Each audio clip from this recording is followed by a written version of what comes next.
नमस्कार बंधुरा गौरीर किचेने सबाइके स्वागत। आज के आमी बानाबो चिकेन कषा रेसिपि।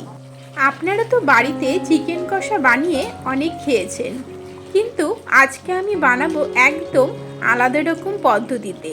एभावे एकबार बानिये देखबेन, चिकेन कषार स्वादटा किन्तु सबथेके भालो आसबे। चलुन ताहले बंधुरा देरी ना करे चटपट करे देखे निই।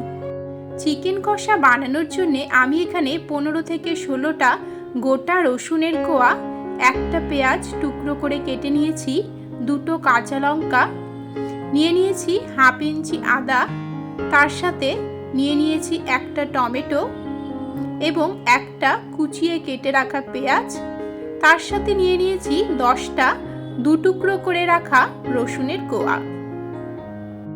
প্রথমেই আমি মিক্সিং বোলের মধ্যে টুকরো করে কেটে রাখা পেঁয়াজটা দিয়ে দিলাম, দিয়ে দেব গোটা রসুন, তার সাথে হাফ ইঞ্চি আদা এবং 3টে শুকনো লঙ্কা। সামান্য পরিমাণে জল দিয়ে মিহি একটা পেস্ট বানিয়ে নেব। এখানে নিয়ে নিয়েছি 500 গ্রাম চিকেন। চিকেনের মধ্যে যে পেস্টটা বানিয়ে রেখেছিলাম সেই পেস্টটা দিয়ে দেব। মিক্সিং বোলের মধ্যে সামান্য পরিমাণে জল নিয়ে ভালোভাবে লেগে থাকা পেস্টটা দিয়ে দিলাম। দিয়ে দেব 1 টিস্পুন নুন, হাফ টিস্পুন হলুদ গুঁড়ো, তার সাথে 1 টেবিল স্পুন টক দই। এবারে আমি সবকিছুকে খুব ভালোভাবে মেখে নেব। এগুলোকে ভালোভাবে মেখে নিয়ে আমি 30 মিনিটের জন্য ঢেকে রেখে দেব। তাহলে মশলাগুলো কিন্তু খুব ভালোভাবে দেখবেন চিকেনের সাথে মিশে যাবে। অন্যদিকে আমি নিয়ে নিয়েছি 3টে আলু। আলুগুলোকে দু টুকরো করে কেটে নিয়েছি, দিয়ে দিলাম হাফ টিস্পুন নুন, তার সাথে হাফ টিস্পুন হলুদ গুঁড়ো। কড়াইয়ের মধ্যে দিয়ে দিচ্ছি 1 টেবিল স্পুন সর্ষের তেল। আজকের এই চিকেন কষাটা কিন্তু আমি সর্ষের তেলেই করব। তেলটা গরম হয়ে গেলে প্রথমেই আলুগুলোকে ভেজে নেব।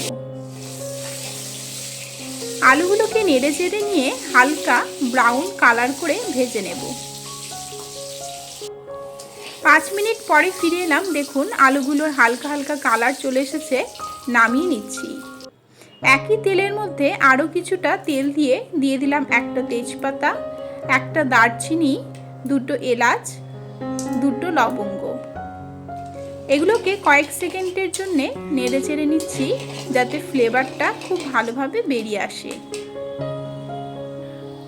এবারে কুচিয়ে কেটে রাখা পেঁয়াজটা দিয়ে দিলাম। পেঁয়াজটাকে এই সময়ে কন্টিনিউয়াসলি নেড়ে যেতে যেতে হালকা করে ভেজে নেব। খুব বেশি ব্রাউন করে ভাজার দরকার নেই।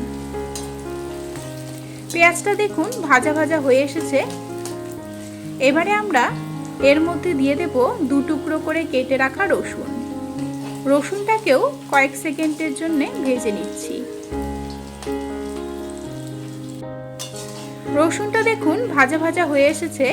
এবারে আমরা এর মধ্যে দিয়ে দেব টমেটো। টমেটোটাকেও নেড়ে চেড়ে নিয়ে 5 থেকে 6 মিনিটের জন্য ভেজে নেব।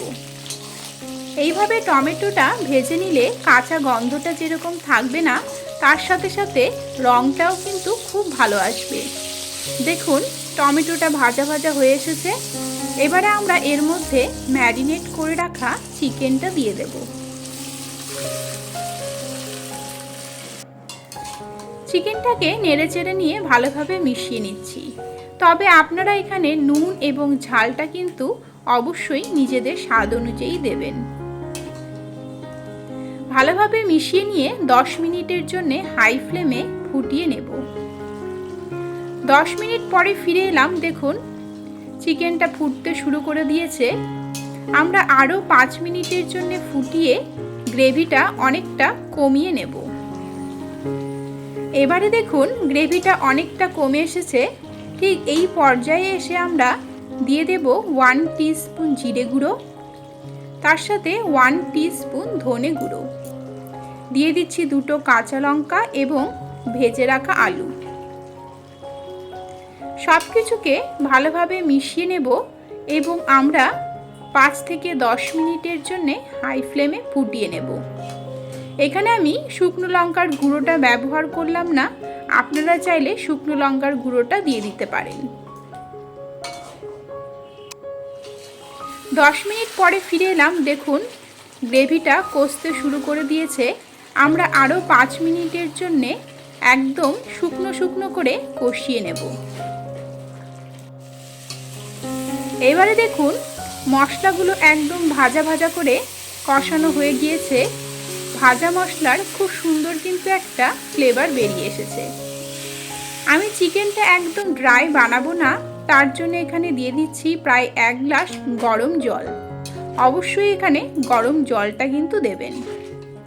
এবারে সব কিছুকে নেড়ে চেড়ে নিয়ে আমি আরও 5 মিনিটের জন্য হাই ফ্লেমে ফুটিয়ে নেব। এবারে গ্রেভিটা দেখুন অনেকটা গাঢ় হয়ে এসেছে। ঠিক এই পর্যায়ে আমরা দিয়ে দেব 1/2 টিস্পুন গরম মশলা গুঁড়ো। গরম মশলা গুঁড়োটাকে ভালোভাবে মিশিয়ে নিয়ে আরও 5 থেকে 10 মিনিটের জন্য ফুটিয়ে নিলেই দেখবেন গ্রেভিটাও অনেকটা গাঢ় হয়ে আসবে, তার সাথে চিকেন এবং আলুটাও কিন্তু খুব সুন্দর নরম হয়ে আসে। এবারে দেখুন চিকেনটা একদম ড্রাই হয়ে যায়নি, হালকা গ্রেভি গ্রেভি রয়েছে।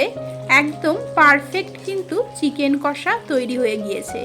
ঠান্ডা হয়ে এলে আরও অনেকটা কমে আসবে গ্রেভিটা, তাই আমি আর ফোটাবো না, নামিয়ে নিচ্ছি।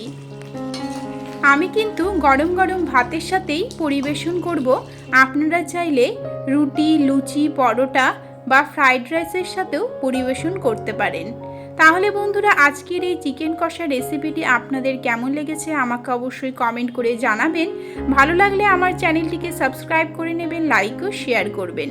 এরকমই আরও অনেক রেসিপি আমার চ্যানেলে রয়েছে, যেগুলো লিঙ্ক ডেসক্রিপশন বক্সে দেওয়া আছে, অথবা আপনারা আমার চ্যানেল ভিজিট করলেও দেখতে পারবেন। তাহলে বন্ধুরা আজকের মতো এখানেই শেষ করছি। দেখা হবে নেক্সট রেসিপি নিয়ে। নমস্কার।